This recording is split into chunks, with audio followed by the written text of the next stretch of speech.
ఒక్క నిమిషం నా కోసం కేటాయించండి.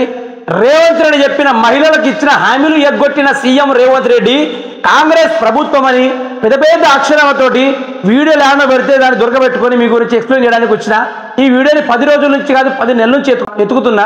ఈయన మాట్లాడిన ముచ్చట ఏమైంది? ఈరోజు చెప్పిన గ్యారెంటీలు వెళ్ళిపోయినాయి. మరి రేవంత్ రెడ్డి ఏం చేద్దాం అనుకుంటున్నాడు? ప్రజల పైన తిప్పుదాం అనుకుంటున్నాడా? ఏం చేద్దాం అనుకున్నా? ఒక్కసారి ఇదేదో 4000 పెన్షన్ అట నా ముచ్చట ఒక్కసారి విన్న తర్వాత ఒక్కొక్కటి వీరించుకుంటూ పోదాం. ప్రజలు చూడండి. డిసెంబర్ 9, 2023 ఉదయం 10:30 గంటలకు ఇందిరమ్మ రాజ్యం 6 గ్యారెంటీల మీద తొలి సంతకం పెడుతుంది. 100 రోజుల్లో ఈ పథకాలను అమలు చేస్తా. పెన్షన్ ఎంత వస్తుంది? 2000 వస్తుంది కదా. వచ్చే నెల నీకు 4000 ఖాతాలో పడతాయి. వచ్చే నెల డిసెంబర్ 9 నాడు పెద్దగా 2000 కాదు ఇందిరమ్మ రాజ్యం వచ్చి నీకు 4000 రూపాయలు పెన్షన్ వస్తుంది. ఇందిరమ్మ రాజ్యం వస్తుంది. అమ్మ తల్లి నువ్వు నాకు ఓటేయి, నీకు 2000 వస్తుందా? నీ ఖాతాలో 4000 జమ చేస్తా. వస్తున్నా అమ్మా నేను వస్తున్నా అనుకున్న మాట్లాడాను. 4000 పింఛన్ బాయే ఆ యొక్క వృద్ధుల యొక్క శాపనార్థాలు రేవంత్ రెడ్డికి తగలే. అధికారం రావడానికి వృద్ధులు కూడా వదలలేదు. మోసానికో హద్దు ఉంటుంది, రేవంత్ రెడ్డి దానికో సిగ్గుంటుందంటే ఇదే పరంగా చెప్తా ఉన్నా. వాళ్ళ ఉసురు కూడా పోసుకుంటున్నావు. 4000 అని చెప్పి 2000 కూడా దిక్కులే కూడా చేస్తూ ఉన్న కొన్ని ప్రాంతాల్లో మాట మీద నిలబడాలి. మాట మీద చెప్తావు కదా, మాట తప్పితే నేను మొండాలు కోసుకుంటాను. మీరు ఏడగోయాలో చెప్పు, వచ్చి కోసేస్తాం. షాదీ ముబారక్ కళ్యాణ లక్ష్మిలో ఈ రోజు 1,00,000 రూపాయలే వస్తున్నాయి. ఈ నెల అయితే 1,00,000. వచ్చే నెల మీరు తీసుకుంటే 1,00,000తో పాటు బంగారం ఆడబిడ్డలకై ఇచ్చే విన్నారు కదా. ఇప్పుడు తీసుకుంటే 1,00,000 రూపాయలు వస్తుంది. ఇందిరమ్మ రాజ్యం వస్తే 1,00,000 రూపాయల తులం బంగారం వస్తుంది. ఆ బంగారంతో మీరు రింగులు చేసుకుంటారా, మెల్లో వేసుకుంటారా, బ్యాంకులో తాకట్టు పెట్టుకుంటారా, ఇందిరమ్మ రాజ్యంలో బంగారు కీటాలు వేసుకొని తిరుగుతారా అని చెప్పిన రేవంత్ రెడ్డి ముచ్చట చూసుకుంటే తులం బంగారం ఎటుబాయే. అధికారం వచ్చి 9 నెలలు అయిపోయింది. తులం బంగారం ఏ బొడియల దాచి పెట్టినావో చెప్పు, నేను పోయి తీసుకొస్తా. ఏ యొక్క నకిలీ షాపులు పెట్టినావో, ఏ యొక్క కళ్యాణ్ జ్యువెలర్స్లోనో మిగతా జ్యువెలర్స్లో యావ పెట్టినావో చెప్పు రేవంత్ రెడ్డి. నేను తీసుకుపోయే తులం బంగారం యాడుందో ప్రజలకు అందించడానికి నేను ప్రయత్నం చేస్తా. ఎడుబాయ నీ ఇందిరమ్మ రాజ్యం, ఎడుబాయ తులం బంగారము. నువ్వు తులం బంగారం అనేసరికి విద్యార్థులు ఇంకొన్ని సంవత్సరాలు ఆగి పెళ్లి చేసుకుందాం అనుకున్నారు. నువ్వు తులం బంగారం అనేసరికి తల్లిదండ్రులతో కొట్లాడి మరి పెళ్లి చేసుకుంటా ఉన్నారు. వారికి ఉద్యోగం లేకున్నా సరే తులం బంగారం వస్తుందని ఆశపడి వాళ్ళు ఇంట్లో లొల్లి పెట్టుకొని సరి గుళ్ళ పోయి పెళ్లిళ్ళు చేసుకుంటా ఉన్నారు. దీనికి అన్నిటికీ మూల కారణం రేవంత్ రెడ్డి అయినప్పటికీ మరి ఆ తులం బంగారం ఏడబెట్టినావు నువ్వు చెప్పాలి. దీనికి నువ్వు సమాధానం చెప్పాలి. తులం బంగారం ఏడ దాచిపెట్టినావు? తులం బంగారంతో విద్యార్థులను యువతులను ఆశపరిచి వాళ్ళందరూ పెళ్లిళ్ళు చేసుకుని ఈరోజు ఆగమయ్యేలా చేసింది నువ్వే గా రేవంత్ రెడ్డి. గా తులం బంగారం కూడా ఇడిచిపెట్టేదే లేదని చెప్తున్నా. మీరెవరైనా పెళ్లి చేసుకొని ఉంటే మీకు తులం బంగారం గిట్ట రాలేదంటే మన నెంబర్కి ఫోన్ చేయండి. ప్రతి నెల 1వ తారీఖు నాడు ప్రభుత్వ ఉద్యోగికి జీతం వచ్చినట్టుగా ప్రతి నెల 1వ తారీఖు నాడు ఆడబిడ్డల ఖాతాలో 2,500 రూపాయలు ప్రతి నెల ఆడబిడ్డల ఖాతాలో వేయాలని.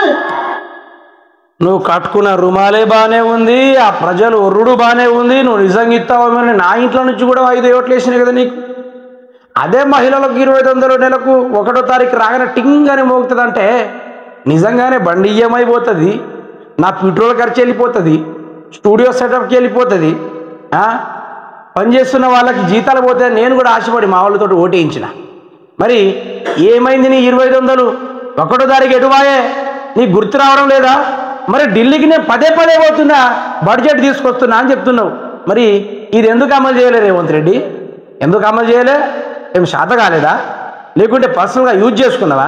లేకుంటే పక్కోనికి ఫోన్పే పెట్టినావా? లేకుంటే తిరగడానికే నీ యొక్క ఖర్చులు చేసుకున్నావా రేవంత్ రెడ్డి? ఏం చేసినావయ్యా నువ్వు? సిగ్గులేని మాట్లాడని చెప్తీవి, సిగ్గే పోయింది. ఇప్పుడు లాస్ట్ శరం కూడా లేకుండా ఉంది ఎవరం చూస్తే.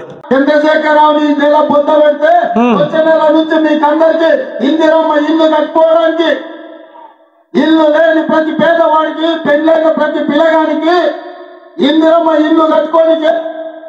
నీ మాట వినే ఆగమేలు సగం తెలంగాణ రాష్ట్ర ప్రజలు, కానీ నీ మాట అయినా సగం ఆగమేలు చెప్తున్నా కదా. ఏమంటా ఉన్నాడు?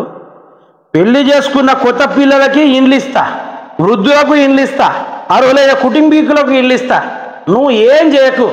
ఈ వరంగల్ చుట్టుపక్కల, హైదరాబాద్ చుట్టుపక్కల, నల్గొండ, ఆదిలాబాదు, రంగారెడ్డి డిస్టిక్, అన్ని మెదకు, కరీంనగర్, గద్వాల జిల్లా ఏ జిల్లాలు అయితే ఉన్నాయో ఆడ ఏడ నువ్వు డబుల్ బెడ్రూమ్ ఇల్లు, ఇందిరమ్మ ఇల్లు ఇయ్యకు. నువ్వు నిజమైన అధికారంలో ఉన్న నిక్కదీసి అడిగే మగోనివి అయితే, నువ్వు మగోనివి అయితే ఏవైతే మీ అక్క సీతక్క గారు 4 సార్లు అధికారంలోకి వచ్చింది అదే ములుగుల, ఆ చుట్టుపక్కల ఉన్న గ్రామాల పడబో, ఆ బుక్కలగూడెం దగ్గరవో, బొర్లగూడెం దగ్గరవో, చుట్టుపక్కల ఉన్న బూటారమో, పస్రా, తాడువాయి, గిరిజన గూడాలు ఏవైతే ఉన్నాయో ఆడబోయి ఛత్తీస్గఢ్ నుంచి వచ్చిన వాళ్ళు కాకుండా మన రాష్ట్రంలో ఏవైతే నిజమైన గిరిజనులు ఉన్నారో ఒక గూడెంలో 50 మంది ఇళ్ళు, 50 ఇండ్లు, ఒక్కరికి స్లాబ్ ఉండదు, ఉండదు, ఏ వసతులు కూడా ఉండవు. అట్లాంటి వానికి నువ్వు ఇందిరమ్మ ఇండ్లు ఇవ్వు. నిన్ను ఇంకోసారి గెలిపించుకునే చాట భారత డప్పు నేను కొడతా. రేవంత్ రెడ్డిని గెలిపించడానికి చాట భారత డప్పు నేను కొడతా, నువ్వు గెలవాలని కొడతా. పేదలకు ఇండ్లు ఇవ్వు.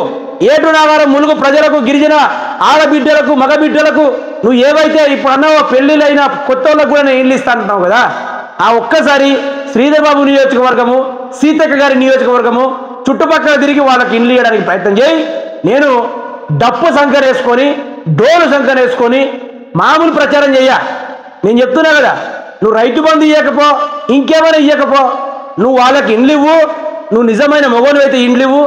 నీకు నేను పూర్తి స్థాయిలో 20 సంవత్సరాలు గెలిచేదాకా నా చాట భారతం ఎక్కడ అమ్ముకునే సరే నీకోసం ప్రచారానికి నేను బయలుదేరుతా. నేను సూటిగానే సవాల్ చేస్తూ ఉన్నా. ఒక జర్నలిస్ట్గా నీకు నేను సవాల్ చేస్తూ ఉన్నా. నా పదవి ఓన్లీ జర్నలిస్ట్ మాత్రమే. నీ పదవి రాష్ట్రాన్ని పరిపాలించే రాజువి, ముఖ్యమంత్రివి. నువ్వు తలుచుకుంటే ఇంకెన్ని కావాలి ప్రశ్నిస్తా ఉన్నా. నువ్వు వాళ్ళకి ఇండ్లు ఇవ్వు, నేను నీకోసం ప్రచారం చేస్తా. సాప్సీద్ నువ్వు దేనికన్నా దానికి ఉండవు. ఈ సవాల్ని స్వీకరించు. ఇక నా యొక్క నేను ఏదైతే ఆడిన మాటను నేను నిలబెట్టుకునే ప్రయత్నం అయితే చేస్తా. ఇది రేవంత్ రెడ్డి మాట్లాడే తీరు, ఇది రేవంత్ రెడ్డి చేస్తున్న బిహేవ్ ఇది. లాస్ట్ మాట గుర్తుపెట్టుకో రేవంత్ రెడ్డి, నేను నీకు సవాల్ చేస్తా ఉన్నా, దాన్ని నువ్వు స్వీకరించు, బరాబర్ స్వీకరించు.